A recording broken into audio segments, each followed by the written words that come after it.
Zdravím, zdravím. Počkám, až se někdo připojí.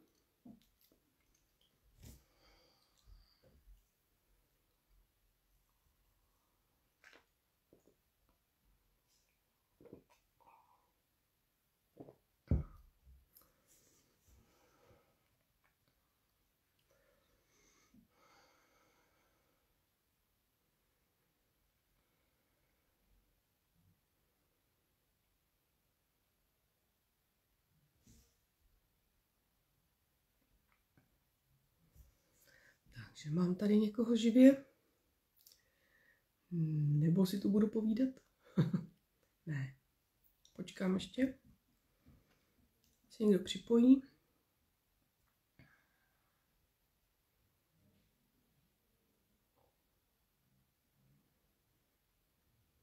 Když tak budu povídat a bude to v záznamu. Téma je dneska hodně výživný, si myslím, a hodně silný.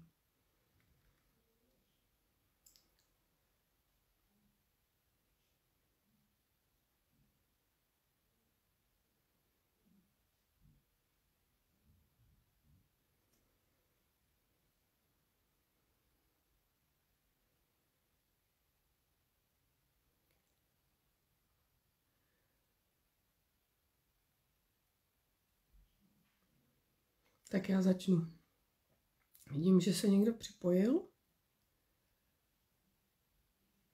Tak doufám, že jsem vidět, slyšet.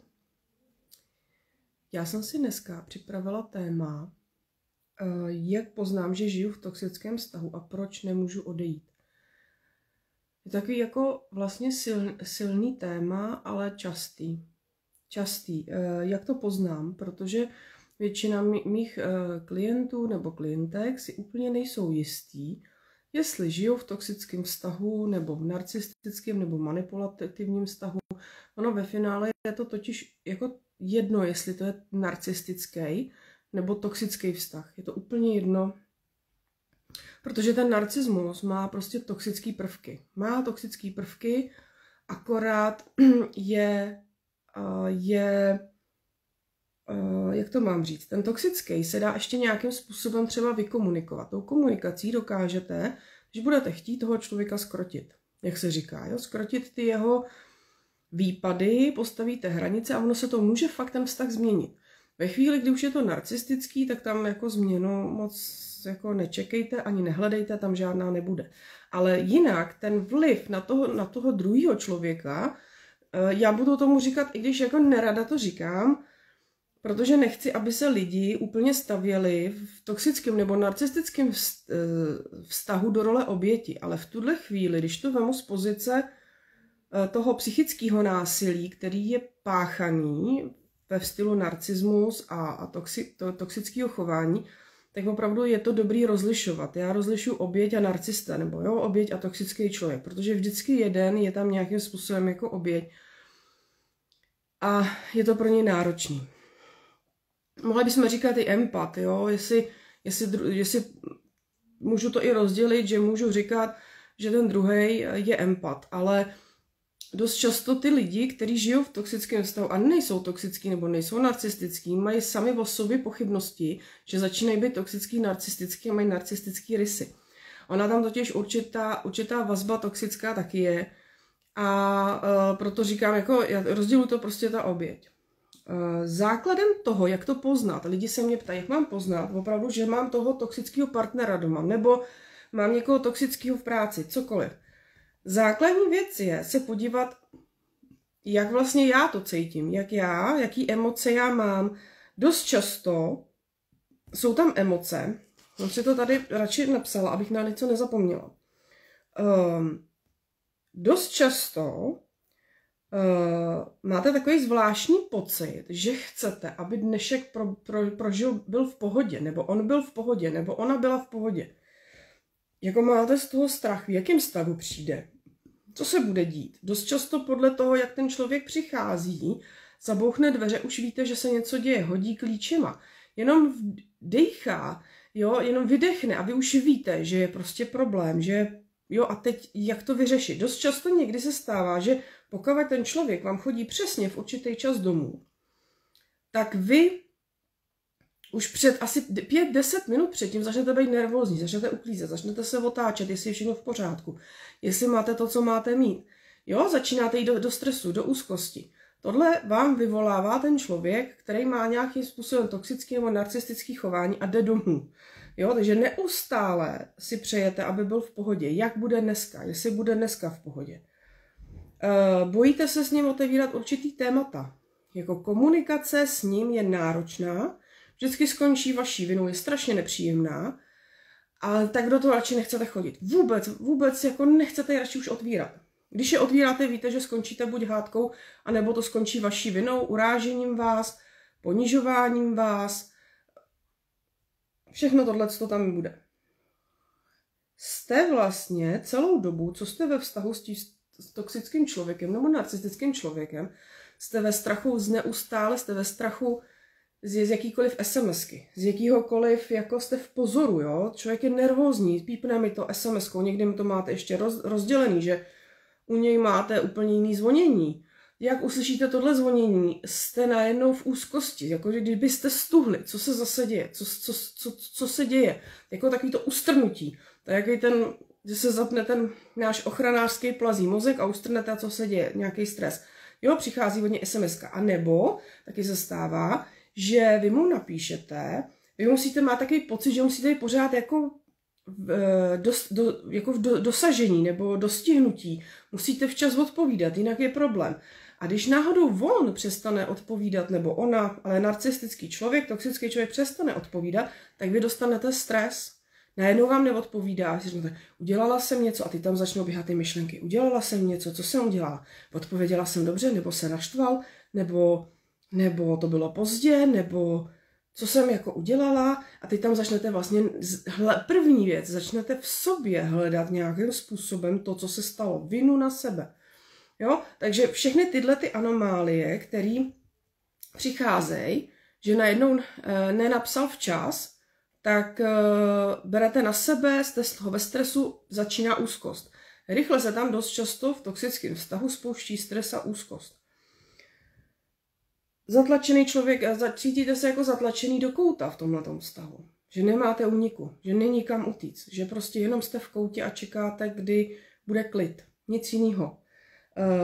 Když máte tady ten kontakt, není to třeba partner, je to v práci, dost často se tělo vyhýbá tomuhle kontaktu, že onemocníte.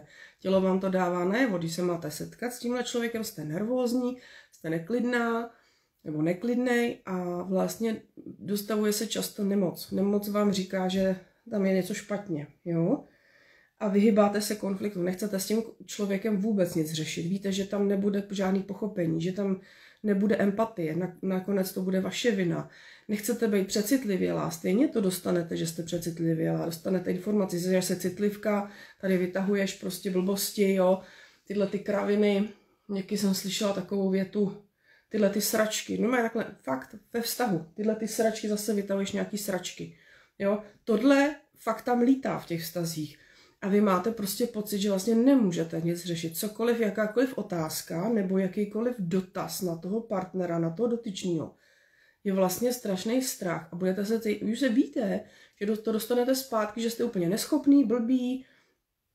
On to ani ale říct nemusí. Ono to je v tom podtextu té komunikace. To právě budeme i učit v té komunikaci. To je strašně důležitý vnímat ten podtext.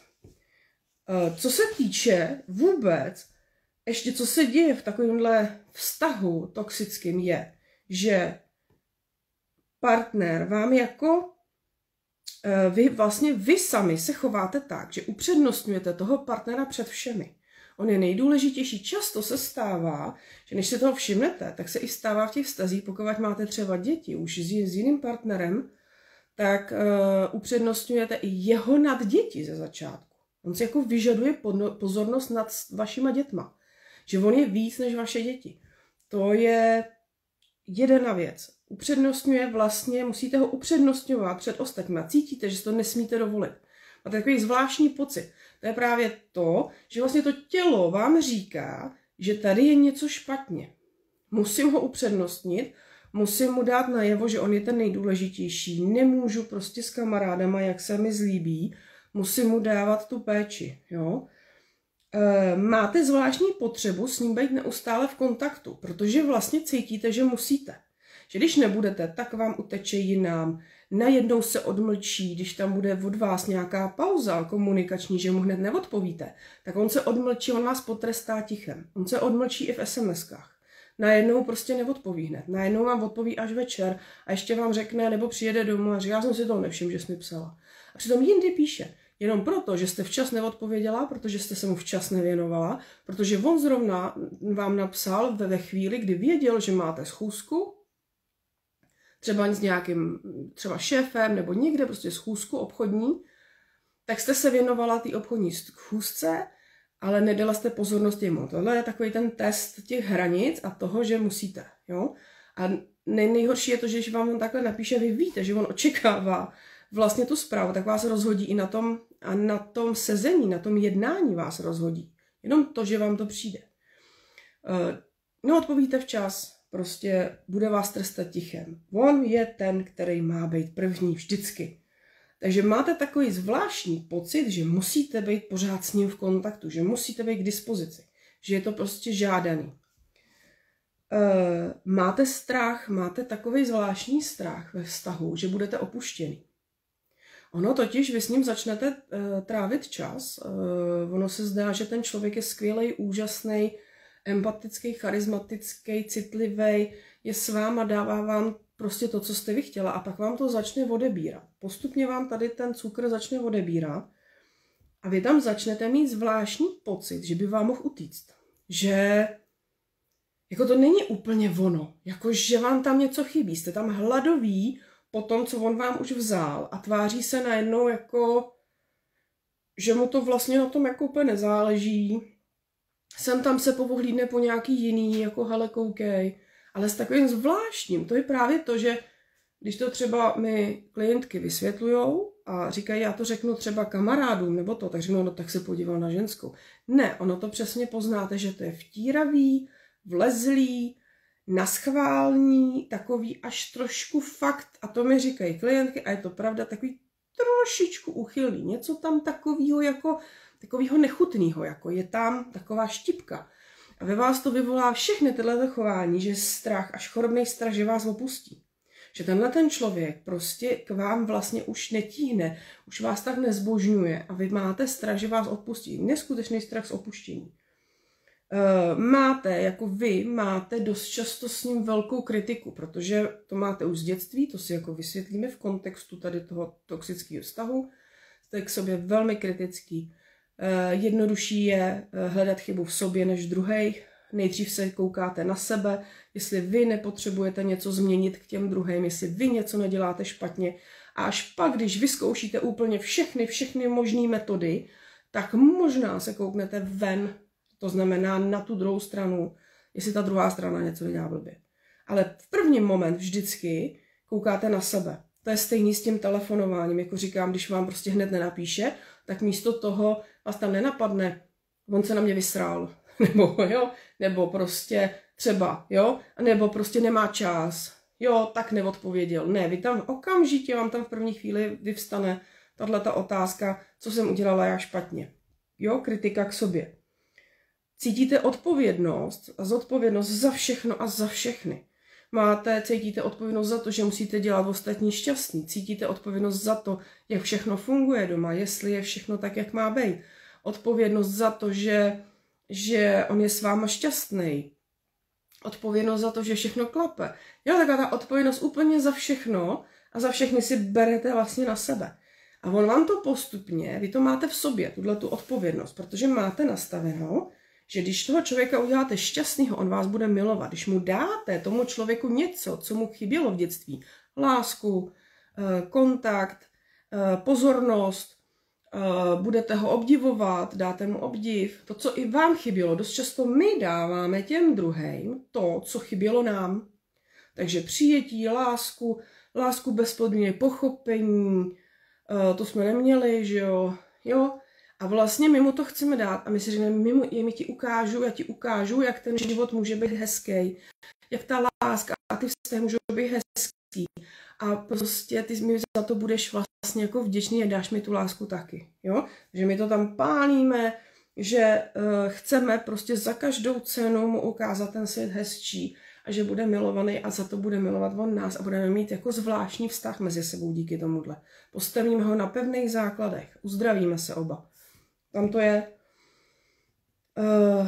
Dost často si partnera idealizujete, omlouváte ho omlouváním, že ho omlouváte, že vlastně za něj ho omlouváte, no tak on dneska na mě křičel, ale on říkal, že byl unavený z práce, on za to jako nemůže, on byl jako unavený z práce, tak si ho tam jako omluvíte, protože vlastně od něj ta omluva nepřijde.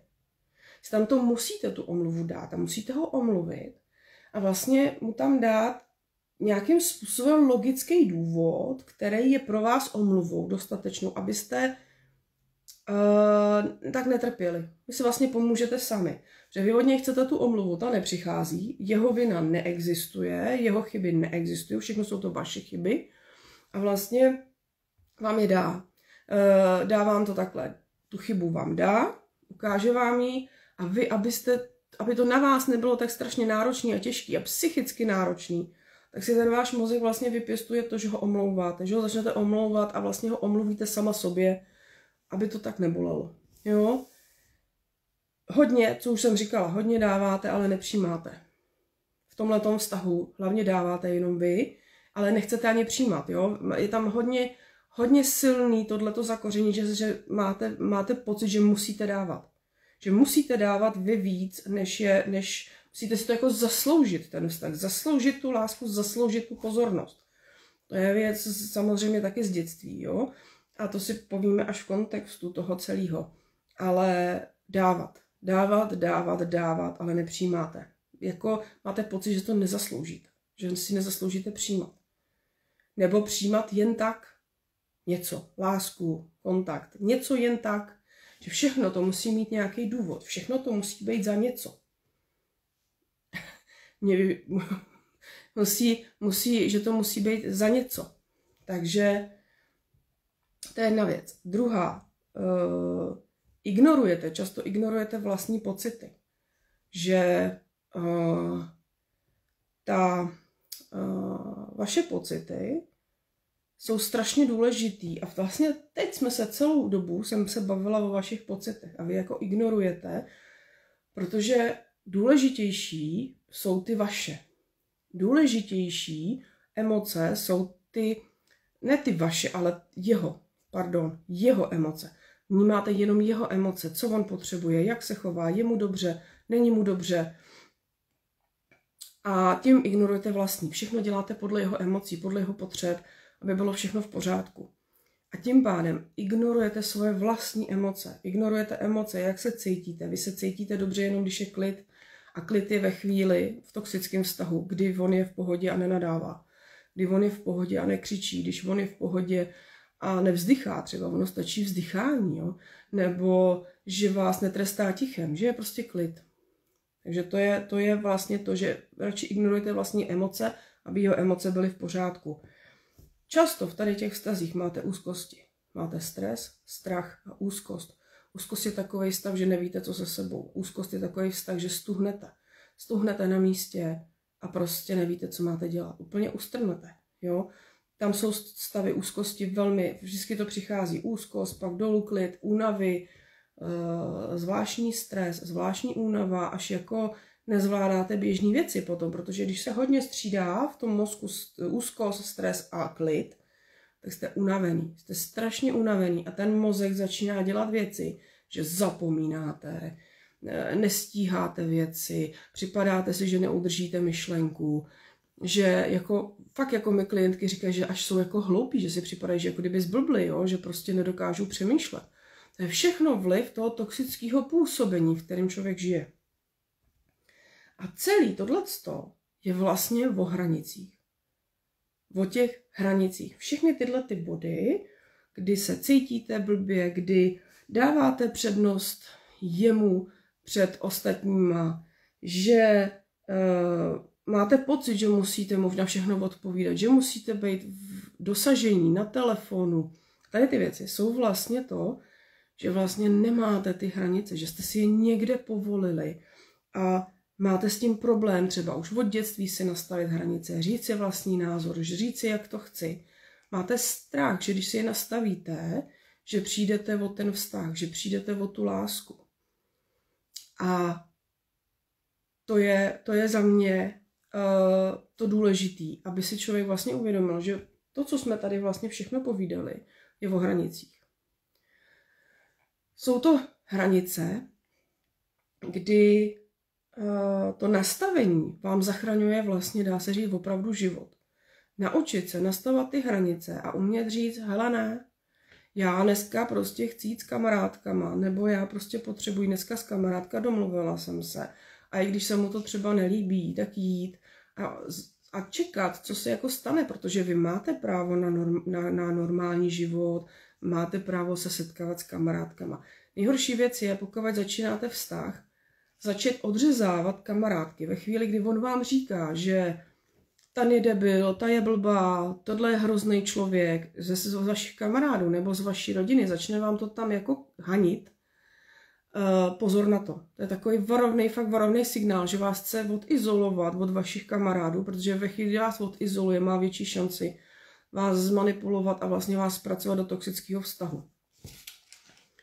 Hranice. Všechno jsou to hranice. Vy se často v toxickém vztahu cítíte, že vám vzbuzuje pořád neustálej pocit viny a nedostatečnosti. Máte pocit viny a nedostatečnosti absolutně za všechno. Na rozdíl od toho, jak to bylo na začátku, že jste byla skvělá, dostatečná, úžasná, bezchybná, fakt to tam je. Ono to tam je cítit. I když jsou tam ty, jak se říká teďka moderně, red flag tam jsou, že tak i když tam jsou ty red flag, tak vy nevidíte přesto, že on vám dává tady tu dostatečnost, že jste skvělý, úžasný. Ale potom začíná postupně nějaký jako pocit viny, nedostatečnosti. Tohle se mu nelíbí, tohle oblečení. Tamhle ten člověk jste se s ním povídala, tamhle ten kamarád je debilní. Jo, a už to začíná. A hele, a ty bys asi měla jako něco jiného udělat. No, dobrý, hezky jsi to tady to třeba uklidila, ale ještě ti tamhle něco chybí. Jo, takový zvláštní věci. No, to víš, moje máma to udělala jinak a líp. Jo, tohle to jsou prostě věci, kdy začínáte mít pocit viny a nedostatečnosti. A pořád.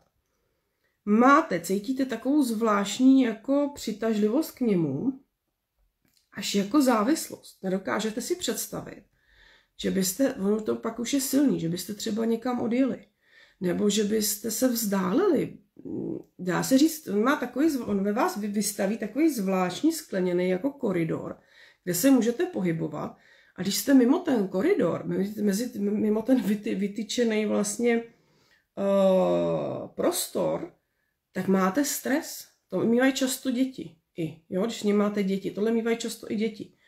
Ale máte strach, jste mimo, tam jste být neměla, co když se to dozví, tohle s tímhle on nesouhlasil. A vlastně je to taková ta závislost na něm. Cítíte silnou závislost na ním. Je tam samozřejmě ponižování, je tam samozřejmě nějaká kritika a je tam určitá sobeckost. Dost často on střídá i role, že nejdřív je viník, vy jste viník, on je oběť, zachránce viník, oběť, zachránce viník. To se tam tak jako motá v té komunikaci.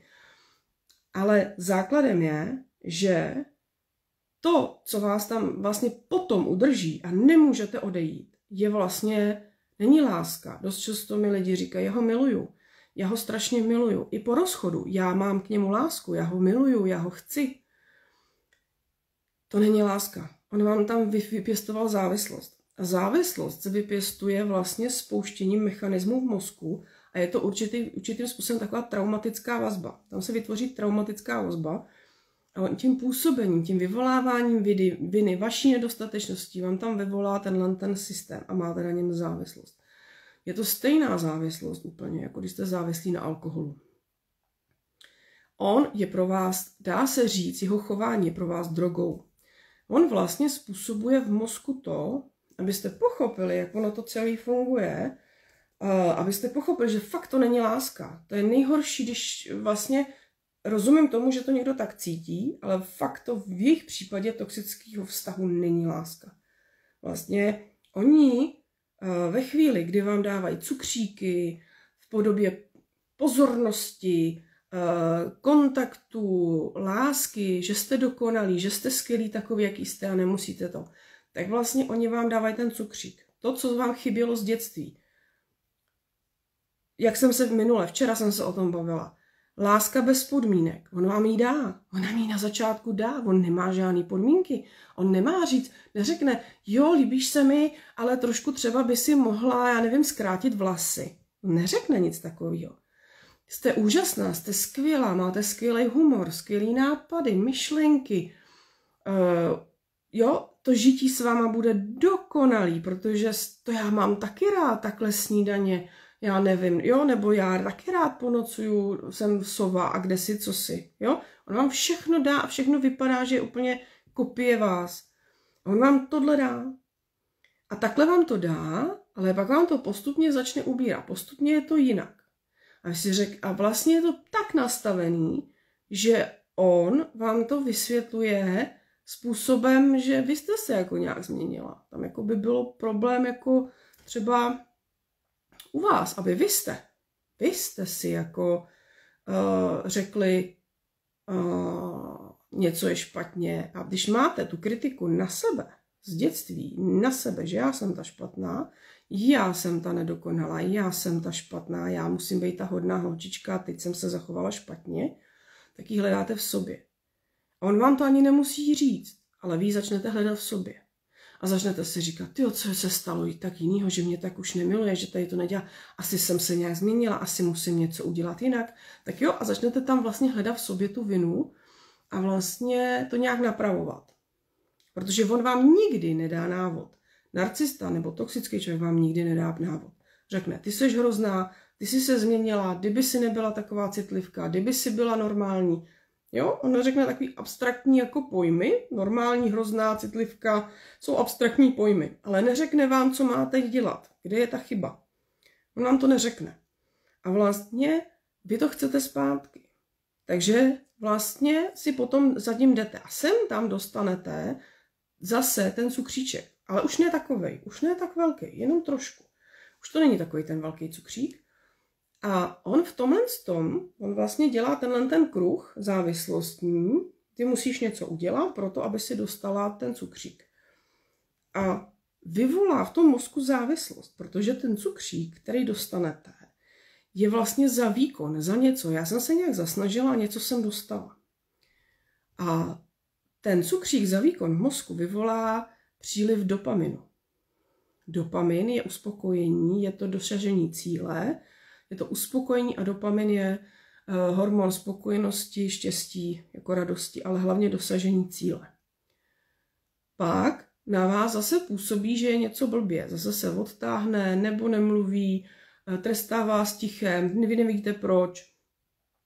A vy dostanete úzkost a stres. Vy dostanete neskutečnou úzkost, protože nevíte proč a chcete se jí zbavit.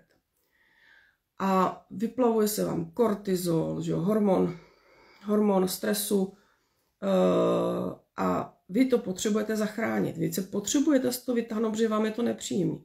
Takže zase se snažíte, jakou dobu, až dostanete zase dopamin. A vlastně je to mozek, závislostní cyklus, kdy dostáváte kortizol, stres, úzkost, dopamin a furt jdete takhle dokola. Jste závislí vlastně na tom dopaminu. On vytvoří závislost na dopaminu. Je to stejný, jako se třeba říká u telefonů, že dneska jsou lidi, že jsou závislí i na lajcích. Jo, lajky. Mladí lidi hlavně. Jo, čím víc lajků, srdíček, tím jsou vlastně jako uspokojení. Jsou závislí na lajcích. Tohle to je stejný. A máte pocit, že k němu máte závislost. Proto se mi u mých klientek stává to, že oni říkají, já ho miluju, opustěj ho sice, protože už to nemůžou dát, musí jít pryč prostě. Ale vlastně ve chvíli, kdy jsou od něj pryč, tak zase zažívají neskutečný stavy úzkosti, stresu, chtějí mu napsat, chtějí se vrátit, přitahuje je to tam. Přitom vědí, rozumově, racionálně, když ta úzkost opadne a počká ten člověk na to, až opadne úzkost, ví, jo, škodí mi ten vztah, zničil mě ten vztah, zničil mě ve všem, nemám peníze, nemám třeba i jako vzhledově, jo, prostě sejde ta žena, je to prostě strašně náročný, pomalu je to na psychiatrii, na deprese, můžete si v toxickém vztahu pro boha, to je strašně důležitý, si můžete vypěstovat PTSD, to znamená posttraumatickou stresovou poruchu, opravdu je tam traumatická silná vazba. A táhne vás to tam stejně, jako alkoholika k flašce alkoholu. Je to tak strašně závislostní těžký vztah, proto se stává, že to slyšíte, třeba ve zprávách nebo někde, nebo od známých, že on jí zbyl, jo, prostě se tam hádají, on jí zmlátil, ona od ní odešla a za 10 dní, za 20 dní je tam zpátky, i když jí zmlátil. A vy si říkáte, jak to, že tam prostě chodí, jak to, že tam se vrací, když jí bije i s dětma, jak to může vůbec dopustit. Protože tam má tu závislost, ona tam má tu tak silnou traumatickou vazbu, tak je to stejně, jako kdyby brala drogy a vlastně si potřebovala dát dávku, tak si jde koupit, jo, někam si jde koupit, třeba píchne si, já nevím, heroin nebo něco, stejně tak ona vlastně má tu závislostní traumatickou vazbu k němu, která se tam vyvolá. Ale vlastně nás tam dostane celkově, oni si vás najdou. Jejich systém toho, jak si vás najdou, je, že oni chodí světem a při každý interakci s člověkem zkoumají, jestli máte hranice nebo ne. Jestliže oni uvidí, že je nemáte, že je pouštíte, že za pozornost uděláte cokoliv, že jste až moc jako empatický, až jako hodně odpouštíte, že třeba máte v sobě, oni to strašně poznají, jo? To si můžeme třeba povídat potom, proč oni to takhle poznají. Ale oni velmi poznají, když se řídí třeba takovýma těma názorama, jakože všichni lidi mají kousek dobra v sobě. Jo? Že tam to je, že věříte trošku v lidi. Je tam ta snaha se zalíbit z vaší strany. Z dětství, když tam nebyla ta pozornost, bylo tam to toxické chování, na který velmi dobře reagujete, že mlčíte, že stuhnete a mlčíte. A oni to poznají. Že když do vás trošičku jako šťouchne, jakože rejpne třeba, tak oni to velmi rychle poznají, že stuhnete. Že vám je to jako nepříjemný, ale vlastně se nebráníte. Nebráníte si ty hranice pro lásku a proto, že vás konečně někdo miluje, protože v rodině vás nikdo nemiloval. Museli jste tam být strašně hodná holčička nebo hodný chlapeček a vůbec názory se nepěstovaly a museli jste si tu pozornost, tu lásku, tu pozornost, tu pochvalu zasloužit u těch rodičů. Zasloužit něco za něco. Tak jste ideální vlastně oběť pro nějakého narcistu nebo manipulátora. A přitom ale můžou to být silné ženy. Vůbec to není o slabožství, pozor na to. Pokud si myslíte, nebo vím, že se to jako šíří tím internetem a nevím proč, že jsou lidi, kteří se stanou oběti narcisty, nebo manipulátora nebo toxického člověka, jsou slabí lidi. Ne, není to pravda. Narcista, manipulátor si sám o sobě si vyhledává silnější lidi. Silnější, který hodně vydržejí, hodně ustojí, dokážou fungovat na 200%, dokážou táhnout, jak já říkám, jako bejk prostě v zápřahu a vorat, jo. Takový lidi oni si vybírají. Takže opravdu není to o tom, že že jste hloupí nebo že jste slabí. Vůbec ne, ba naopak. Dokonce to můžou být oběti narcismu nebo manipulace, jsou opravdu třeba úspěšní ženy i muži. Velmi úspěšní a vůbec byste to neřekli, že takový člověk je schopný mít doma takovýhle vztah. Jsou to podnikatelé, jsou to lidi, kteří dokážou vést firmy a fakt vás to překvapí, kteří dokážou mít i vysoký příjmy, ale přitom jako doma opravdu zažívají nebo si našli prostě opravdu partnera, který je toxický, manipulativní a nemůžou se ho zbavit. Pak už teda je to i o té existenci toho člověka. Protože jak dlouho jste v tom vztahu, tak vás vlastně existenčně tak zničí, že můžete přijít i o ty finance a o všechno, i o firmu, úplně o všechno. A opravdu, a říkám to rovnou, není to slabožství, není to o tom, že jste vy slabí a oni jsou silní, oni naopak jsou strašně slabí. Oni jsou strašně slabí, ale tím, že nemají morálku, nemají hodnoty žádný, nedodržují určitý ty morální standardy, jsou sobecký, jdou prostě přes mrtvoly, tak vlastně je nic nezastaví. Jo? Oni nemají prostě v sobě tu stopku. Takže vypadají jako silní. Ale oni v tom jádru jsou strašně slabí. Jsou hodně jako malí děti. Jejich reakce jsou jako dětinský. A když víte, kam tou komunikací se zeptat a trefit, tak to velmi rychle zjistíte. Velmi rychle zjistíte, že máte proti sobě neúspěšného, skvělého, charismatického, hrdého prostě podnikatele třeba, který prostě vypadá, že je sebevědomý a to sebevědomí z něj úplně září. A zjistíte, že máte vedle sebe dítě, který je schopný se sesypat z čehokoliv, že mu prostě nedáte, já to přeženu, jo, ale fakt, že mu nedáte lízátko nebo autíčko. Takový ty lidi jsou. A když se naučíte tu komunikaci prohlídnout, naučíte se postavit ty hranice a pochopit, co ty hranice jsou a vlastně hledat toho partnera takovýho, aby mě miloval takovou, jaká jsem, bez toho, aniž bych se jako radikálně měnila. Ve chvíli, kdy ten člověk si vás najde, musí samozřejmě počítat s tím třeba, že když budete mít děti, tak se trochu změníte, že jo? Že prostě jako někdo třeba trochu přibere, samozřejmě člověk stárne nějakým způsobem a přece to nechcete poslouchat jako za 5 let. Ani náhodou. Jo, to prostě je nepříjemný. Je to velmi nepříjemný. A my s tím začnou velmi rychle. Ale všechno tohleto se dá zjistit na tom začátku, na tom love bombingu. Jak se říká ten love bombing, když vás opravdu zahrne takovýma zvláštně a na začátku jsou až takový slova: ty jsi nejúžasnější žena, kterou jsem kdy v životě potkal, jo, tebe miluju, tebe zbožňuju, v životě jsem nepotkal takovou ženu, jako seš ty.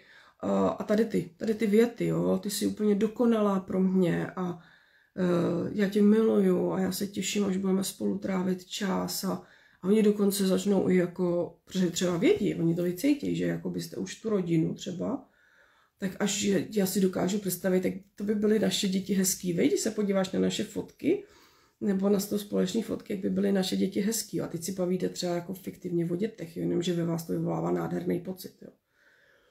A my mu jako uvěříme tomu pocitu. My máme pocit, že on nás chce, že s náma počítá. A jak uvěříme tomuhle, že s náma počítá, tak je, když odhodíme absolutně veškerý ochranný mechanismy, vypneme všechno a valíme a dáváme mu tu důvěru. My strašně rychle takovému člověku dáváme důvěru, ale důvěra se buduje, důvěra se nedává. A o tom si budeme povídat taky. Buď můžu o tom udělat ještě i živý vysílání, anebo to dáme i do toho kurzu, který plánujeme s Alen. A já vždycky říkám klientkám, když třeba takhle, jako, že dost často oni si to pak uvědomí, že mu vlastně dali neskutečnou důvěru, otevřeli absolutně všechny 13. komnaty v sobě, v srdce otevřeli, prostě úplně všechno na dlaní, protože on byl úžasný, dokonalej a dali mu tu důvěru. A já vždycky říkám, jo, fajn, dobře. Tak já vám tamhle půjdeme do obchodu a já vám ukážu první nějakýho chlapa, který si myslím, že by se k vám hodil a řeknu, tak běžte a vemte ho třeba na rande, nebo mu řekněte všechno o sobě, vemte si ho domů. A on řekne, teď ale je cizí. A říkám, no je? Tak se vemte domů. No to nemůžu, to je cizí. Já říkám, a jaký je rozdíl mezi tímhle a tím, kterýho jste viděla 2krát na rande? A všechno jste mu vlastně otevřela, dala. Hned jste si ho vzala domů. Jo, tam žádný rozdíl není. To je jenom to, jak on vystupuje. My uvěříme tomu pozlátku, těm slovům a máme pocit, že konečně nás někdo má rád, konečně se o nás někdo postará, konečně někdo nám dá tu pozornost, která nám v dětství chyběla. A tohle všechno, a je to všechno dané těma hranicema. Ty hranice mít nastavený a vnímat, co ve mně ty slova všechno vyvolávají za emoce, ale nechat se těma emocema jako strhnout k tomuhle, že uvěřím člověku, který je vlastně pro mě cizí, že mu uvěřím všechno, co vypráví, že uvěřím ten vzhled, že uvěřím to charisma, protože oni dokážou hrát charisma. Ten člověk, opravdu narcistický člověk, na začátku má úžasný charisma, je skvělý, úžasný, nádherný a vlastně po nějaký době, pár měsíců, máte pocit, že máte vedle sebe jako takovou zvláštní jako schránku, kdybych to řekla schránku, to není ani člověk, to je schránka, třeba zhroucenou, takovou slaboduchou, takovou, už to není ono, jako.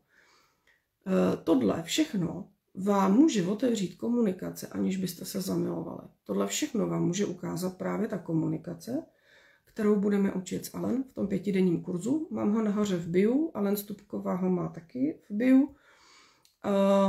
Je to 5denní takový minikurs a budeme tam učit tuhletu komunikaci. Jak tou komunikací si otestovat lidi, jak tou komunikací se nebát jít do těch konfliktů nebo konfliktů. Ono to není konflikt, ale jít do toho a zjistit, kdo to je, kdo přede mnou stojí. A není to ve zlým, jsou to takový normální běžná konverzace, ale přestat se bát, se zeptat, že toho člověka třeba tím naštvu. Jestliže já se toho člověka zeptám, jak jsi to myslel, to, co si řekl, jak si to jako představuješ, nebo co je tvojí představou a on se naštve, nebo uhybá ve odpovědi, tak už máte před sebou jasný signál toho, že tohle nebude úplně ideální člověk do vztahu. Protože vy potřebujete člověka, který je schopný s váma komunikovat. Rozebírat i horší témata, než se budete ptát na druhém, třetím rande. Takže to budeme učit. Tohle budeme učit, budeme si zpracovávat ty věci z toho dětství. Pochopíte, proč se tam bojíte se ptát, proč tam vlastně máte tah na tady ty toxický lidi, proč vás vlastně i přitahujou toxický lidi, pravděpodobně proto, že vám to připomíná dětství. Dost často muži, jakožto partneři, nahradí vám tam otce, který tam chyběl. To je taky hodně častá věc. Takže to budeme probírat v tom kurzu. Jestli máte někdo dotaz, tak se klidně ptejte. A nebo se ptejte i soukromně, třeba ve zprávách. Dostávám hodně soukromých zpráv, protože tohle je hodně téma, který je citlivý. A lidi se dost, jako, nechci říct stydí, ale bojí se, nebo prostě připadají si blbě, že do tohohle spadli, stydějí se za to, že do toho spadli. Vůbec není důvod, jo, ale když se stydíte nebo bojíte, můžete napsat soukromou zprávu, není nic problém. Ve skupině, kde bude ten 5denní kurz, je uzavřená ta skupina, nemusíte se bát, že něco vyleze ven. Samozřejmě jako v každé skupině je možnost tam i anonymních dotazů. Po případě ty dotazy, pokud byste měli, můžete třeba jenom poslouchat a ty lekce, a pokud byste měli nějaký dotaz a nechcete ho tam dát, tak ho můžete podat soukromně a my třeba k tomu uděláme i jako odpověď, jakože hromadnou pro všechny. Pro vás ji jako upravíme pro vás a hromadně, aby samozřejmě z toho měli něco i ty. Ostatní ji upravíme tak, aby to nebylo poznat, kdo je kdo. Protože fakt jako vnímám to, že se lidi bojí. Já mám hodně, já těch příběhů mám strašně moc. Jenomže musím opravdu volit, co řeknu a co neřeknu. Protože kdyby se tam někdo poznal, nebo kdyby se ty lidi poznali, nebo to poznal, kdyby to poznal někdo, kdo třeba je od toho druhého toxického partnera, poznal by to, tak to není úplně dobrý. Takže já vlastně úplně nemám možnost ven chodit ani s příběhama, přesně, ani s recenzema, protože prostě je to pro mě tabu. Nemůžu sdělovat určitý věci, mám k tomuhle jasný postoj, není to fér a vždycky buď třeba můžu jenom počkat třeba i rok nebo 2 a pak to jako vytáhnout, když už třeba vím, že je všechno v pohodě, už je to tam srovnaný. Ve chvíli, kdy jsou tam děti, tak úplně tam prostě se nemůžu jako pouštět tyhle ty informace, ty příběhy, abych jim nepoškodila další možnost v tom, jak já říkám, v tom boji. Je to v podstatě boj. S nima je to boj. Když s nima máte děti, tak je to boj. Je to boj v podstatě do 18 let těch dětí. Pak už většinou ty děti bojují sami za sebe. Samozřejmě můžete za ně bojovat i vy, ale v tu chvíli on už vám nic nebere. Dost často takhle, pokud se bavíme o boji, opravdu boji o děti, tak je to do těch 15 let. Pokud v těch 15 letech to dítě tíhne spíš jako k normálnímu rodiči, než k manipulátorovi, tak už to pak jako principiálně nemusíte řešit, protože v 15 to dítě to je od 12 let, si může říct, s kým chce žít, s kým chce být. A pokud do těch 12-15 let to máte ošéfovaný, tak už nemusíte čekat do 18, protože to dítě prostě už nikam nikdo nedotlačí. Ale je to opravdu boj a není radno ho podceňovat a je dobrý se na něj připravit a počítat s tím, že vám nikdy nedá klid a i když je klid prostě rok, tak není. Ve chvíli máte děti, tak není. Takže to bylo za mě dneska asi všechno. Kdybyste měli nějaké dotazy, pište. Zdravím taky. Romču a Lucku. Tak mi pište, můžete i soukromně. Já se zase asi zítra připravím nějaký téma, ale nevím jaký úplně. Vždycky mi něco napadne. Nevím. Beru to tady obecně, protože já moc, jako můžeme se detailně, pokud byste chtěli, se opravdu detailně bavit o jednotlivých aspektech toho narcistického zneužívání, kdo to je narcista, jak to vzniká, proč vlastně on neuzná chybu, vinu, proč to tam má takhle, proč takhle přemýšlí, proč dělá to a ono. Ono mají zvláštní specifika tyhle ty lidi a opravdu popis vlastností narcisty nebo toxického člověka u všech sedí na 95%. Za 95% sedí. Oni jsou všichni stejní. Oni jsou absolutně všichni stejní. Těch 5% se liší. Jo, těch 5% už je takové jako to, kde se co naučí. Po případě, jestli je tam ještě nějaká třeba jiná porucha osobnosti, protože ono dost často poruchy osobnosti jsou a pokud v poruše osobnosti ještě je narcistický jenom chování, jenom narcistický chování, k tomu ještě, tak máte pas, jako máte narcistu ještě s nějakou psychickou poruchou, jako vyšitý. Hodně narcistický rysy se přidružují k jiným psychickým poruchám nebo patologickým poruchám osobnosti. Takže samotný narcistická porucha osobnosti dost často nebejvá. Vždycky k tomu je něco přidružený. Třeba úplně jako strašná kombinace je ADHD a narcistický rysy. To je jako hodně velký jako maglajs a tam je to síla, tam je to taky silný.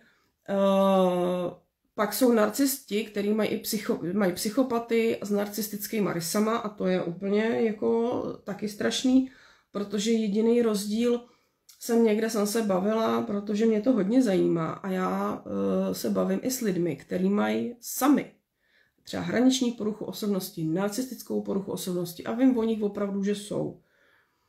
A jeden člověk mi řekl, a to bylo strašně zajímavý, jeden člověk mi řekl, že vlastně oni si z toho trošku dělají srandu, že hraničář je slabý brácha narcisty, hraničář, hraniční porucha osobnosti je slabý brácha narcisty,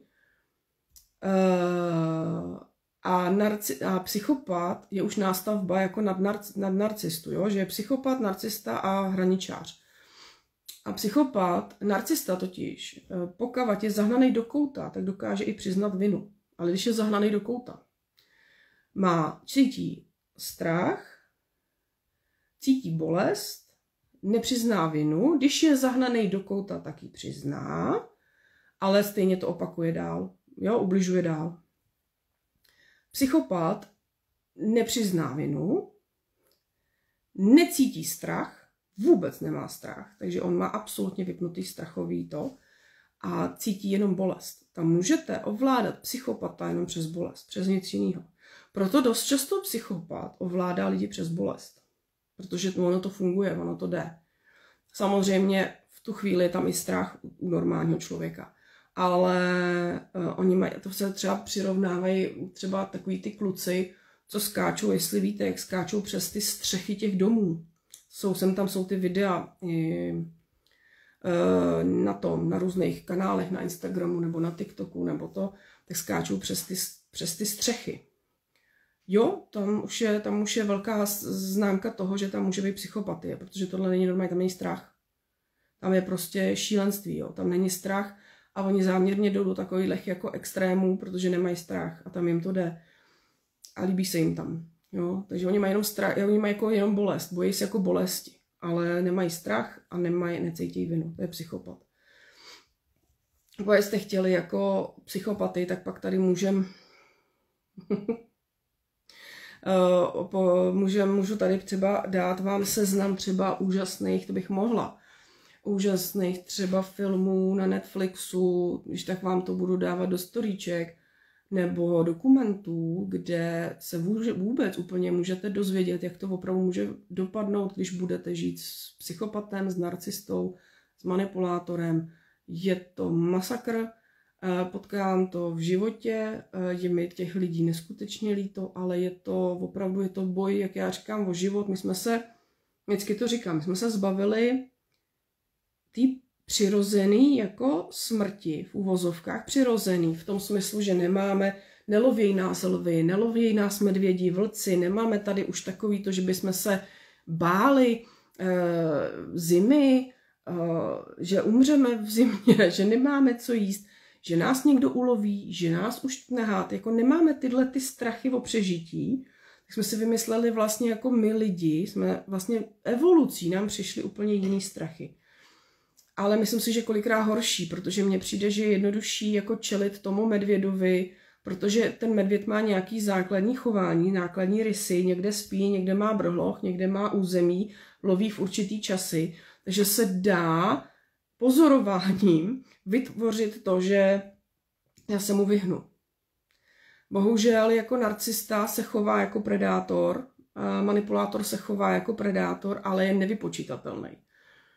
A je to tak pozvolný, není to rychlý, jako u toho medvěda, který prostě vás zakousne nebo vás roztrhá, potrhá, zabije. Je to tak rychlý, u medvěda je to rychlý, ale u narcisty je to tak pomalý, ta pomalá likvidace, že si vlastně pomalu na to zvyknete. Jako když vás pomalu, jak se říká, když se hodíte žábu do studené vody a začnete vodu zahřívat, tak ona jí nedojde, že ta voda je horká, že se uvaří. To je ono. To je ono a pomalu vás likviduje a vy si myslíte, že to prostě ještě horší být nemůže, ale ono to je. A může to být ještě horší a ještě strašnější. A my jsme si jako zvláštně vymysleli, nějak jako vyvstaly tyhle ty věci, které nás vlastně likvidují. Máme alkohol, máme různé drogy, máme auta místo zvěře, že jo, který nás můžou porazit, když nebudeme dávat pozor. A jsou jako různý tady ty věci, kdy jsme si vlastně jako my lidi, lidstvo, jako přišli a vymysleli. A zároveň jsou tady ty manipulátoři a ty toxický lidi, kteří vlastně přišli a myslím si, že se jich rozmnožilo tolik proto, protože jsme strašně moc jako, já nevím, jak bych to říkala, solidární, jsme moc jako, v nás se jako zbuzuje a chce se po nás ve smyslu té společnosti respektovat všechny a všechno. Za každou cenu. Jo, i když jako, mně se to nelíbí, ale asi bych to měla respektovat, protože takhle se to jako má. Jsme strašně jako solidární, ale vlastně se tím jako podřezáváme větev sami.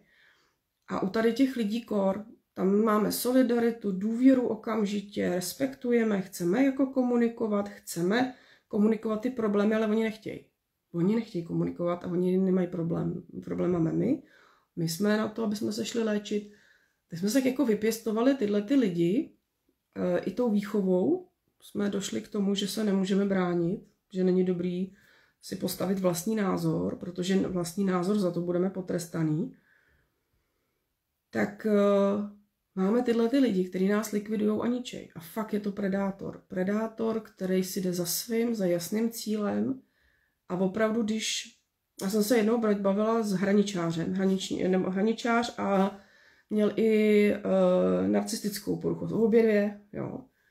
A on mi říkal, to bylo zajímavé, on mi říkal, mě vyhovujou jako partneři hraničáři, hraniční porucha osobnosti. A říkal, že hraničáře na ulici pozná na 100 metrů, ucítí, on tomu normálně řekl, ucítím krev hraničáře na 100 metrů. Oni to poznají. A oni přesně umějí poznat, jestli jsme my ty lidi, který máme hranice nebo nemáme hranice, jestli jsme ideální soupeř nebo nejsme. Stejně tak jako třeba se dělali testy u lidí, nebo u vězňů, kteří byli zavřený, protože znásilnili ženy a vlastně se hledali nějaký klíč k tomu, jaký ženy oni si vybírají vlastně. Co je k tomu vede, nejen co je k tomu vede, ale jaký ženy si vybírají. a dávali jim určitý fotky žen a oni si jenom vybírali, jo, tuhle bych přepadl, tahle by byla ideální, prostě nějak to takhle vybírali a vlastně jim vyšlo z toho, že oni si většinou vybírali ženy, které samozřejmě byly samy, to je základ, nesmějí být dvě, byla sama a měla podpatky, sukni, podpatky. A oni se pak na to ptali, a proč jste si jako vybrali tyhle, jako že je sexy, nebo že to je zrušující, a oni ne. Protože v podpatkách nám neuteče, v té sukni. Nám neuteče. Nevybrali si holku, která měla sportovní oblečení, sportovní obutí, měla sportovní jako tělo, že někde sportuje třeba, jo, spírá vůbec. Ne. I kdyby měla podpatky a viděli, že sportuje taky, jo, protože by se bránila hodně a že by to nešlo. Takže cíleně oni už vědí a vyloženě i ty narcisti si nás vybírají v tom, jak já říkám, já bych klidně řekla stádu hejnů, prostě těch skupin, těch lidí, on pozná, ke který jít. A teď je na nás, a to chceme právě s Alen dělat, aby jsme vás vyzbrojili schopnostma, že když náhodou si vás takovýhle vyhlídne, abyste ho poznali na poprví. Abyste měli abyste zase obnovili ty radary, který už oni mají při tom lovení. Oni je mají ty radary. A oni je mají jako pud. Oni to mají vlastně neskrytej pud, který oni využívají jak kdyby z dřívějších doby, když jsme byli neandertálci, nevím, jo? Tak aby jsme my, ženy, obnovili ten přirozenou vlastnost, a použít metody, které jsou v komunikaci, které můžeme komunikací vlastně zjistit, aby jsme měli tyhle ty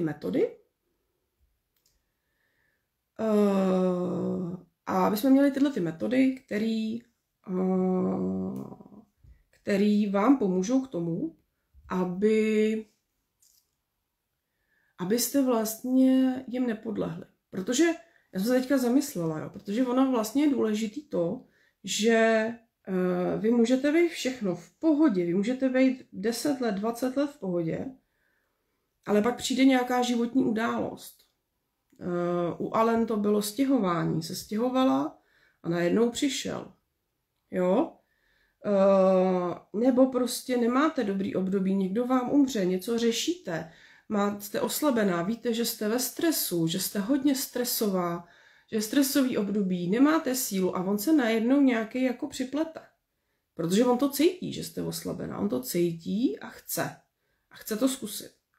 A vy i v tady té situaci, kdy jste oslabená, prostě zhroucená, je toho na vás moc, jste měla možnost měli jste možnost mít ty reakce, nebo ty věty, nebo mít co podle čeho určit, kdo se k vám vlastně jako připlížil, kdo vás se zeptal, kdo o vás vlastně projevil v téhle chvíli zájem.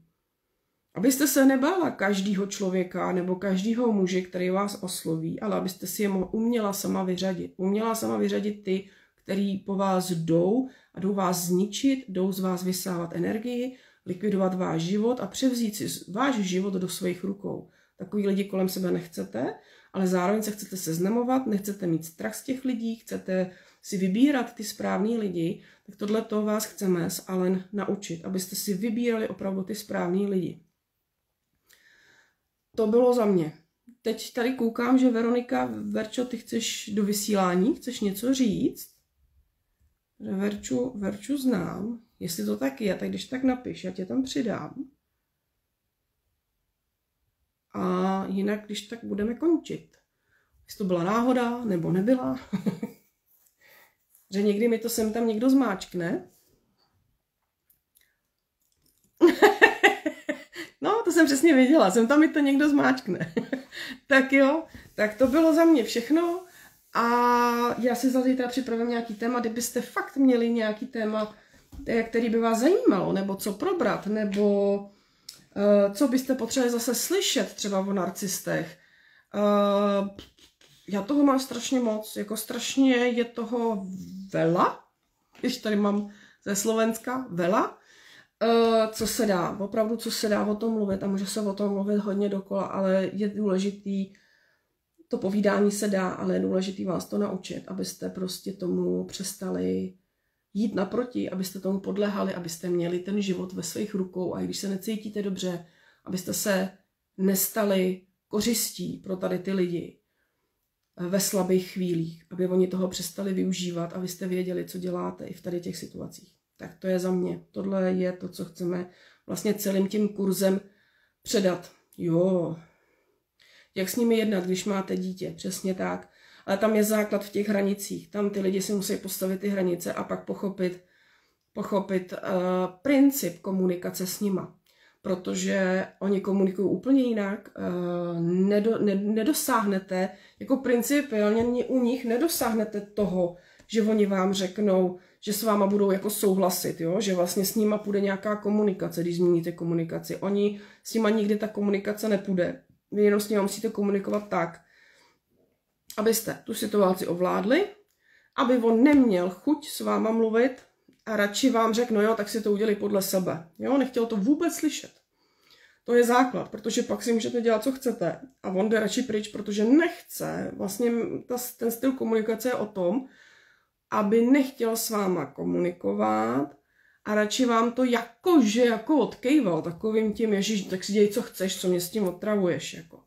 Jo, vlastně on vám to nechcel, ale nechce vám to ani jako se souhlasem, protože nebude s váma souhlasit, ale vlastně s váma nebude komunikovat. Někteří takhle, když se s nima komunikovalo, tak přijeli vrátit dítě, jo, to taky je dobrý, jako. To potom jako zjišťujete opravdu, jak to se nám povedlo, no. Jo, ale je to takový systematická práce, nebude to jednou, se nám to povedlo, no.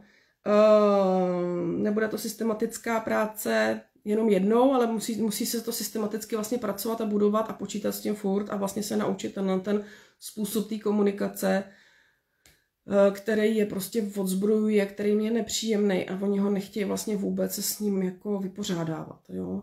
A to je důležité se naučit. A je to náročný některý lidi tohle naučit. A fakt jako je vždycky lepší. A to říkám, to asi Verča už teďka ví. Ale my chceme i ty ženy, které ještě ty děti nemají, aby vůbec do tohohle nespadly. Protože jak do tohohle spadnou a mají třeba dítě s takovýmhle psychopatem, tak to je strašný. To je strašný a je to náročný. A bojujete v podstatě o děti a nechcete, abyste o ně přišli.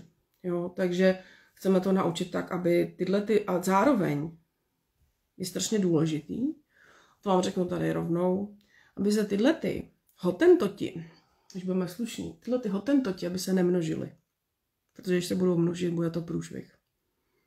Oni se nesmí množit. Je to tak, prostě nesmí se množit. Jo? Ale tímhle s tím, že oni vlastně na vás můžou, oblbnou, otěhotníte velmi rychle pod návodem, nebo já nech to vám říct, jako zblbnutím vás v tom, že budete skvělá rodina, úžasná a dohromady, tak prostě se budou množit, no. Budou se množit a budou mít vliv na vás, budou vám ničit život, budou ničit život těm dětem, a vždycky tam už je to takový hop nebo trop, že většinou se může stát, když opravdu člověk nezačne fungovat a pracovat na tom, aby ten člověk neovládal váš život i s dítětem, tak se to dá, ale je to o tom, že fakt může takovýhle člověk si zmanipulovat dítě na svoji stranu.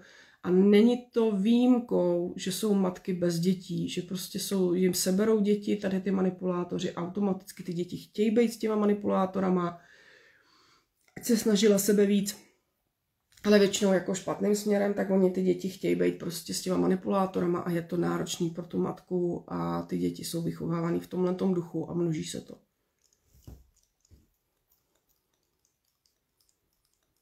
Tak, tady mám ještě... Jo. No, děkuju.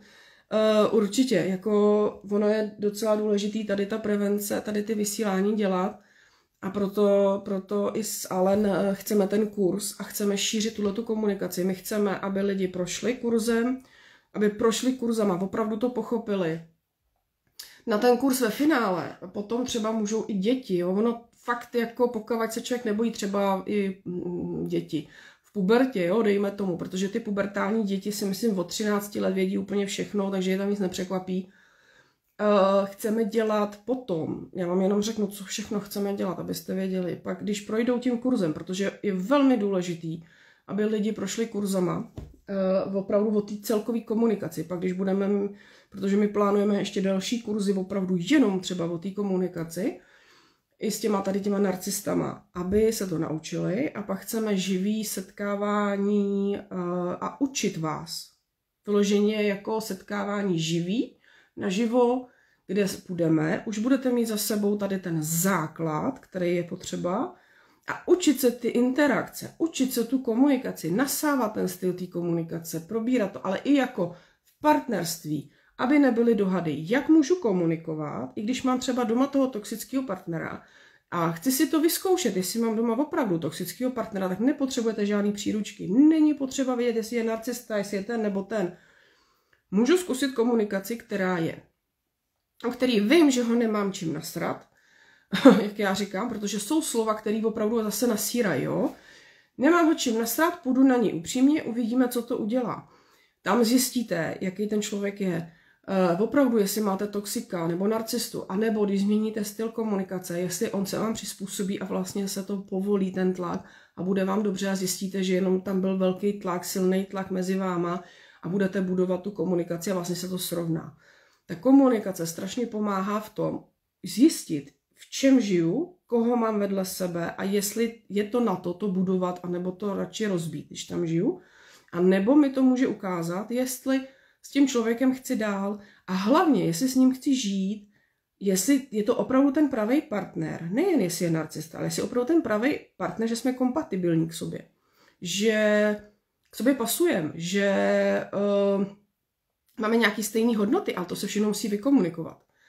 Ale my se spokojíme strašně s málem v té komunikaci. My věříme hodně a s málem se smíříme. A pak, když nastanou děti a větší problémy, tak najednou zjistíme, že to jako drhne ta komunikace, že to tam jako nefunguje. Takže tohleto a chceme trénovat tuhletu komunikaci. Jak třeba i s dětma, jakoby způsobem tím, aby nám děti sdělovaly a svěřovaly se nám, jak na tu toxickou komunikaci, jak na ní reagovat, jaký jsou ty správné věty a naučit se to přirozeně, ty reakce přirozeně, automaticky, aby vás to napadalo. Ale na to potřebujete vlastně opravdu projít nejdřív tím základem, aby jsme na těch živých workshopech to nemuseli opakovat, nemuseli tohle přímo opakovat, řešit a jeli jsme vyloženě jenom ten trénink, jenom vyloženě tu komunikaci. Takže to je takový jako plán ještě do budoucna. Jsem vám řekla, to mě tady inspirovala Lucka.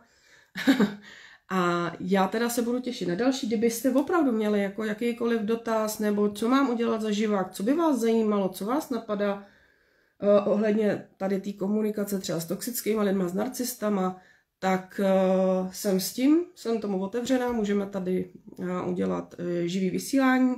Pokud víte o někom, kdo by to potřeboval, kdo by potřeboval tenhle kurz, tak je v bio u mě nahoře, nebo si napište o odkaz, když nevíte kde, tak si napište, abyste ho mohli přeposlat. Kdo by tohleto potřeboval, tak určitě mu dejte kontakt, ať se sem přidá, ať sleduje, ať se tady přidáme prostě lidi, který tomuhle rozumějí, tomuhle těm vztahům, už nějakým způsobem zažili, a chtějí se tomu vyvarovat, chtějí si najít opravdu toho partnera a nebát se seznámit, nebo s ním žijou, to už je jedno s toxickým, tady je všechno. Ale vím, že ženy, které projdou třeba 3., 4. toxickým vztahem, už mají strach se seznamovat a radši zůstávají sami a nechtějí toho chlapa k sobě připustit a je to jenom proto, že vlastně nevědí, kde nalítli, nevědí, kde byl ten moment, nevědí, co je do toho dostalo a mají jenom strach už se seznamovat a je to strašná škoda, protože si myslím, že pořád je s kým se seznamovat. Ty chlapy jsou, ale my musíme vědět, kde jsme naskočili, na co si dát pozor a jak to vykomunikovat a v tu chvíli dostanou i to sebevědomí, dostanou tu sílu, tu sílu a odvahu jít se seznamovat a mít to sebevědomí. Vlastně si ho najít v sobě to sebevědomí, že já jsem schopná to rozeznat, já jsem schopná si říct, co chci a nechci.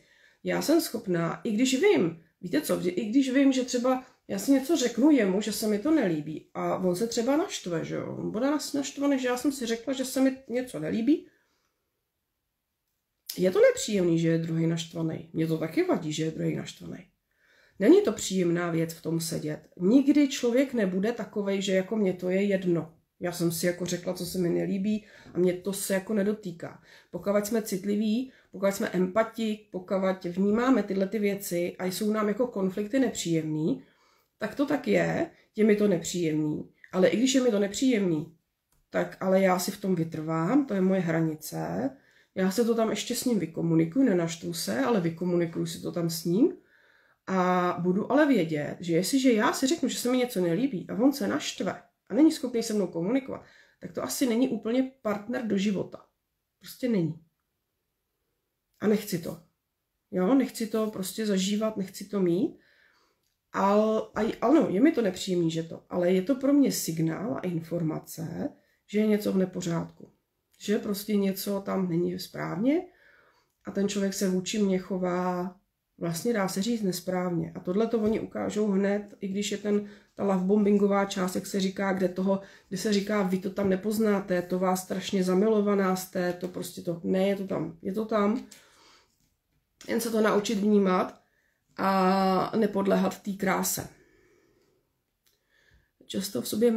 Často máme v sobě strach, že o ně přijdeme, tam je červená pro mě a jdu to dělat a říct a buď o ně přijdu, nebo ne a není to jen partner, mám zkušenost s rodinou, ale nebát se, že o ně přijdeme, jasně.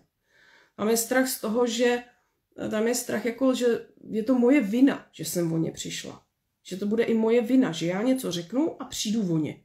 Já si řeknu, co potřebuju, nebo že je mi něco nepříjemný a já mám strach, že je naštvu, že o ně přijdu. Ano, jo, ale máme strach, ne, že o ně přijdeme úplně my, ale že my si způsobíme, že bude naše vina to, že oni se od nás odpoutali.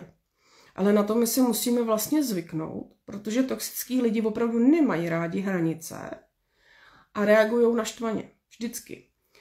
Naštvaně nikdy nebude reagovat člověk, který je respektující, nebo myslí to upřímně, nebo opravdu vás vyslechne a třeba se i omluví a řekne, že hele, tak to jsem netušila, tak to promiň, já jsem nechtěla prostě ti takhle ublížit. Rozumím, chápu a vlastně to napraví. Jo, vlastně to napraví. A to je to, co je rozdíl mezi toxickýma lidma a normálníma lidma. A my potřebujeme ty normální, my nepotřebujeme ty toxický. Ale zároveň jsou lidi, kteří můžou jednat naštvaně, protože se jich to taky jako trochu dotklo, nějaký tady ty citlivý struny. Protože jsme to řekli trošku víc jako natvrdo a nepříjemně. A oni tam nasadili obrannou reakci. A to se taky budeme učit, jo? Že někdy i my řekneme to nějak jako takovým způsobem, že jsme možná moc jedovatý, moc nepříjemný, moc vyčítavý a samozřejmě ten druhý se začne bránit. A tohle taky budeme učit. Aby jsme jako vnímali tu komunikaci a vnímali opravdu, jestli zraňujeme nebo nezraňujeme, ale zároveň ve chvíli, kdy vím, že nezraňuju a že to říkám tak, že to je můj názor, že to říkám v pohodě, hele, já prostě, mně se tohle nelíbí, já nechci. Další věc je ta, že se budeme učit i to, že je absolutně normální, když s něčím náhodou souhlasím.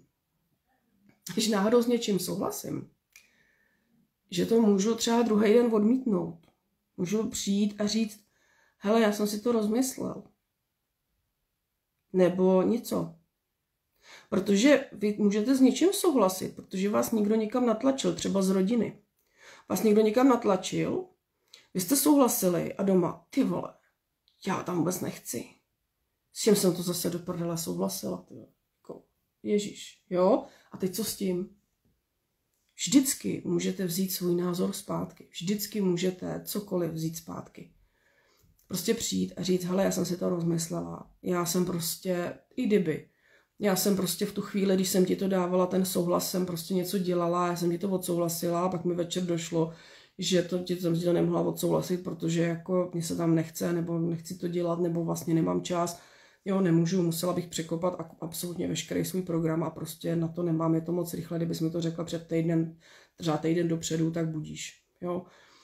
Ale některý lidi si totiž myslejí, a to využívají hodně toxický lidi, že když řeknou prosím, tak vy musíte vyhovět, to je z dětství zase, jo. Že když řeknete prosím, tak tam máte nastaví, no on mě poprosil, to je z dětství. Ona tě poprosila, tak jí to dej. Ona tě poprosila, tak jí to puč. Jo. Tak to máme nastavený z dětství. Jo, když někdo poprosí, tak my máme vyhovět. A tohle je téma, a to je hodně silný téma, protože možná se mnou nikdo nebude souhlasit, ale ono to má hodně velký důvod. A možná to by bylo fajn třeba probrat i taky na živáku, že první manipulace, nebo první manipulaci, kterou učíme děti, nebo s kterou se setkáváme jako děti, je učit děkovat, prosit a ještě tam a pozdravit. No to je součást slušného chování. Ale až zjistíte, jakým principem to vlastně, záleží, jak ty děti to učíte, ale jakým principem to vlastně způsobuje tu manipulaci díky tady těm slovům, jak může predátor, jakýkoliv predátor, vám odvízt dítě ze hřiště, jenom proto, že ho naučíte striktně každýho pozdravit, poprosit, poděkovat. Tak pak vám to docvakne. A takhle toho zneužívají predátoři i na ulici. Pozor na to. Oni vás oslovějí a řeknou vám, predátor třeba na ulici nebo v baru vám řekne, vy vám to sluší, vy máte hezký, jste hezká. A vy děkuju. A když nemáte tu náturu, tak vlastně ve chvíli, kdy děkujete, tak se podřizujete. A jste v podřízený roli, už jste nastavili kontakt, on ještě něco řekne a on vás má. On vás má vaši pozornost a má vás v podřízený roli. Jo. To je dobře. Jo, synovi, když poprosí, neznamená to, že to udělám. Ano. Jo, přesně to tak je. A stejně tak vy s tím musíte počítat, že i když vy poprosíte vlastně toho syna, což vlastně učit ho doma, že i když poprosíte, tak on vám nemusí vyjít vstříc.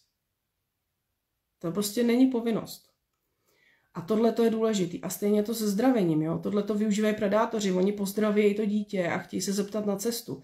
Jo, ahoj chlapečku, prosím tě, mohl bys mi ukázat, kde je tady to, já jsem se tady ztratil, jo. A teď ho pozdraví, takže dítě musí pozdravit taky, protože je zvyklý na pozdrav, že musí. A ještě to ten člověk prosí. A teď on musí vyhovět, protože to má naučení. A vlastně, když takhle k němu někdo přijde, tak on se stává opravdu, nejen, že děti jsou podřízený ale dospělým, ale ještě on nesmí vzdorovat. Ono tam jsou tyhle ty slušný a vlastně my tím říkáme, že ten, kdo zdraví, prosí a děkuje, je slušný člověk. Jo? My tak jako sypeme do těch lidí a do těch dětí, ale no tak pravda vůbec není. Prosit, poděkovat a poprosit, nebo poděkovat a pozdravit, jsou jenom slova. Jsou slova, které jsou samozřejmě základem slušného chování, ale jsou to slova. Nic víc. A predátor se je velmi dobře naučí. A ve chvíli, kdy takhle vám zpracuje dítě, tak to dítě ho fakt mu pomůže a odvede ho někam, ukáže mu, kde to je, ale on zrovna si to dítě neuvědomí, že jde do nějakého zákoutí, kde ho může jednoduše prostě polapit a odvízt nebo cokoliv. Jo? Já prostě není problém, aby dítě ve chvíli, kdy ho někdo takhle osloví, klidně mu řekl, nechte mě bejt, zakřičel, jo. Prostě jako proč by měl mu vycházet vstříc nebo naučit ho opravdu odmítnout, jo. Říct, ne, nemůžu, čeká tamhle na rohu na mě maminka, ukázat na cizího člověka, učit je tyhle ty věci. Já vím, že to je strašný, ale ono se vám to pak jako vyplatí u těch malých dětí, jo. A stejně tak je to s ženama, jo. Z ženy prostě takhle zjišťuje taky jako lapají predátoři. Je to první manipulace, s kterou se setkáváte. A setkávají se s ní i děti. Jo, strejdu pozdrav strejdu, jo. A nejvíc, musíš strejdově vyhovět. Strejda tě požádal, tak mu to musíš dát. Jo, děda ti to dal ti dárek, tak mu poděkuj a dej mu za to pusinku. Jo, a pak nejvíc znásilněných dětí je v rodině. Jo, strejda, dědeček, jo. Protože tam to prostě takhle funguje, jo. Stejně tak je nebezpečný říkat každému cizímu člověku strejda. No, tak to není strejda. Ale to je na další. To bychom fakt jako, to je povídání prostě furt a ono se to tak jako rozvíjí a pak pochopíte ty manipulace, které fungují a co na vás všechno funguje. A mohli jsme se o tom bavit horem dolem a u těch dětí je to teda obzvlášť, pokud jako někdo má právě doma manipulativního rodiče, nebo druhýho rodiče, u toho dítěte, teda partnera nebo ex-partnera, tak je strašně důležitý vlastně změnit ten princip té výchovy, všímat si, kde já i manipuluju neúmyslně, já říkám neúmyslně, protože jsme na to zvyklí, výchovy, a přestat to dělat. Protože ve chvíli, kdy to přestanu dělat a začnu to dítě jako učit tady to, tak mám velkou šanci, že to dítě si opravdu vybere to správně. Ale pokud třeba manipulací i tlačím na to dítě, nebo ho nějakým způsobem taky manipuluju, tak on v tom má strašný chaos a vlastně oba dva rodiče manipulujou a teď on si musí vybrat, co je pro něj nejlepší a většinou si vybere to nejlepší, kde má větší klid. Protože on, když si vybere toho manipulativního rodiče, kde nic nemusí, kde nemá žádné povinnosti, tak radši bude tam. No, takže... No, jo, takže určitě. A říkám, kdybyste měli cokoliv, já radši budu končit, protože už to máme dlouhý. A kdybyste měli cokoliv, jakýkoliv téma, tak budu ráda za inspiraci a můžu to rozvíjet dál. Budu určitě víc dávat třeba věcí do storíček, víc vět, protože mám už jako připravené nějaké věty, takže budu dávat hodně storíček, hodně tady těch věcí. Pokusím se vždycky mezi těma konzultacemi, mi to tak jako nevychází, ale pokusím se to tam dávat. Živáky zatím takhle děláme a to je za mě všechno dneska. Tak, já děkuji za pozornost a budu se těšit zítra. Zítra nevím téma, ale zase v 7 to dáme. Ale fakt, kdybyste měli cokoliv, jako cokoliv vás napadne, tak jsem s tím a já to rozvedu. Já rozvedu každou větu. Mějte se hezky a zítra zase se tady uvidíme. Nebo ze záznamu. Tak ahoj, hezký večer.